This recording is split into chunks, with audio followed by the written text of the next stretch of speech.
Hi friends, welcome to Tej Guhan blogs. இன்றைக்கி என்ன பார்க்க போகிறோன்னா, டேஸ்டியாக சூப்பரான மாங்காய் சாதம் எப்படி செய்யலான்னு பார்க்கலாம் வாங்க.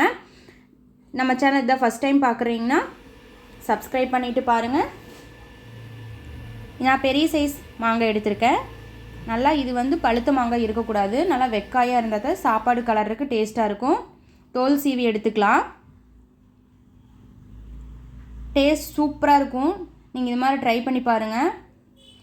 நம்ம எப்போவுமே குழந்தைகளுக்கு நார்மலாக தக்காளி சாப்பாடு இந்த மாதிரி கலரி கொடுக்குறக்கு நம்ம இந்த மாதிரி கூட ட்ரை பண்ணி பார்க்கலாம். சூப்பராக இருக்கும் டேஸ்ட் வைஸு. நீங்களும் இதை ட்ரை பண்ணி பாருங்கள். இந்த மாதிரி ஃபுல்லாக சீவி எடுத்துக்கலாம்.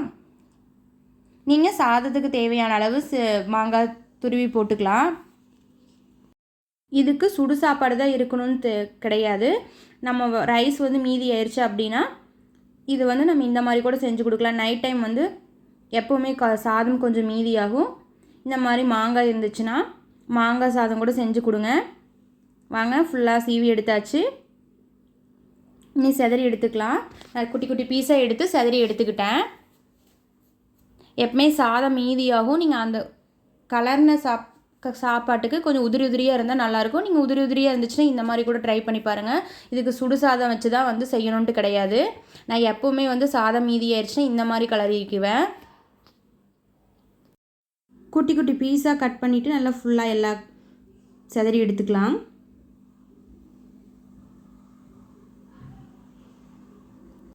கடாயை எடுத்து ஸ்டவ்வில் வச்சுக்கலாம். நல்லா ஹீட் ஆனதுக்கப்புறம் நான் இன்றைக்கி நல்லெண்ணெய் யூஸ் பண்ணியிருக்கேன், 4 டீஸ்பூன். நீங்கள் நல்லெண்ணெய் இல்லைன்னா எப்பவும் போல் கடலெண்ணெய் யூஸ் பண்ணிக்கலாம். கொஞ்சம் நல்லெண்ணெய்னா டேஸ்ட் நல்லாயிருக்கும் தாளிக்கிற சாப்பாட்டுக்கெல்லாம். நீங்கள் எது இருக்கோ அதை யூஸ் பண்ணிக்கங்க. எண்ணெய் காஞ்சது, கடுகு 1 டீஸ்பூன், உளுந்தம்பருப்பு கடலைப்பருப்பு சேர்த்திக்கலாம். நான் கொஞ்சம் கூடவே சேர்த்திருக்கேன். இன்றைக்கி உளுந்தம்பருப்பு இல்லாதனால கடலைப்பருப்பு சேர்த்திருக்கேன். நீங்கள் உளுந்தம்பருப்பு 2 சேர்த்திக்கிங்க, 2 டீஸ்பூன். அப்போ தான் கொஞ்சம் நல்லா டேஸ்ட்டாக இருக்கும். நல்லா பொரிஞ்சதுக்கப்புறம் மஞ்சத்தூள் ஆட் பண்ணிக்கலாம். சாதத்துக்கு தேவையான அளவு நான் ஒரு 1/2 டீஸ்பூன் சேர்த்திருக்கேன். நல்லா இது கலரி விட்டுக்கலாம். கூடவே ஒரு கொத்து கருவேப்பிலை தழை போட்டுக்கலாம். நல்லா சேர்த்து வணக்கிக்கலாம். இது கூடவே நிலக்கடலை பருப்பும் கூட சேர்த்திக்கிட்டோம்னா இன்னும் டேஸ்ட்டாக இருக்கும். நான் துருவி வச்ச மாங்காய் உள்ளே சேர்த்திக்கலாம். அதெல்லாம் கொஞ்சம் பெருசாகவே செதறி போட்டுக்குங்க. அப்போ தான் நல்லாயிருக்கும். இது ரொம்ப வணங்க தேவையில்லை, லைட்டாக வணங்கினாவே போதும். நல்லா வெந்து வந்துடும். நல்லா ஒரு கலர் கலரிக்கலாம். இது தேவையான அளவு உப்பு சேர்த்து கலரிக்கலாம். மாங்காய் சாதம் சூப்பராக இருக்கும் டேஸ்ட் வைஸு. நீங்கள் ட்ரை பண்ணி பாருங்கள். நல்லா வணங்கினதுக்கப்புறம் 2 வரமிளகாய் சேர்த்திக்கலாம். உங்களுக்கு காரத்துக்கு தேவையான அளவு சேர்த்திக்குங்க. இது கொஞ்சம் காரம் கம்மியாக இருக்கிறனால நான் 3-4 போடுறேன். நல்லா வணங்கினதுக்கப்புறம் இது வெக்காயாக இருக்கணும். பழுத்ததாக இருந்ததுன்னா சாப்பாடு நல்லா இருக்காது. நல்லா நீங்கள் வெக்காயாக எடுத்துக்கங்க. அப்போ தான் டேஸ்ட் நல்லாயிருக்கும். ரைஸ் சேர்த்திக்கலாம். இந்த சாப்பாடு சுடு சாப்பாட்டில் தான் செய்யணுன்ட்டு கிடையாது. மீதி இருந்தாலும் இந்த மாதிரி செஞ்சாலும் டேஸ்ட்டாக இருக்கும். உதிரி உதிரியாக இருந்தால் மட்டும் இந்த மாதிரி ட்ரை பண்ணுங்கள். டேஸ்ட் வைஸ் சூப்பராக இருக்கும். இதையும் சேர்த்து கூட சேர்த்து கலரிக்கலாம். நான் மீதியான சாப்பாட்டில் தான் இன்றைக்கி உங்களுக்கு செஞ்சு காமிக்கிறேன். அவ்வளோதான் ஃப்ரெண்ட்ஸ், எல்லாம் உள்ளே போட்டு நல்லா கலரிக்கலாம். நல்லா கலரலாம். நம்ம நார்மல் எப்போவுமே இந்த ரைஸ் செய்கிற மாதிரி செய்யாமல் நீங்கள் இந்த மாதிரி கூட டெய்லி ட்ரை பண்ணி பாருங்கள். இது ஸ்கூலுக்கும் கூட கொடுத்துடலாம். இல்லை ரைஸ் மீதி ஆயிடுச்சு அப்படின்னு சொல்லிட்டு நீங்கள் இந்த மாதிரி கூட நைட்டு கூட செஞ்சு சாப்பிட்லாம்.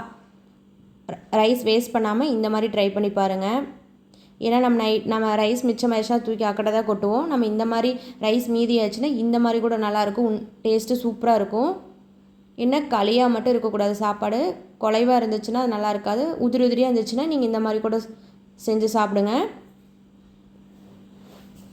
டேஸ்ட் வைஸ் சூப்பராக இருக்குது. பசங்க இது வேண்டவே வேண்டான்னு சொல்ல மாட்டாங்க. சூப்பராக இருக்கும்.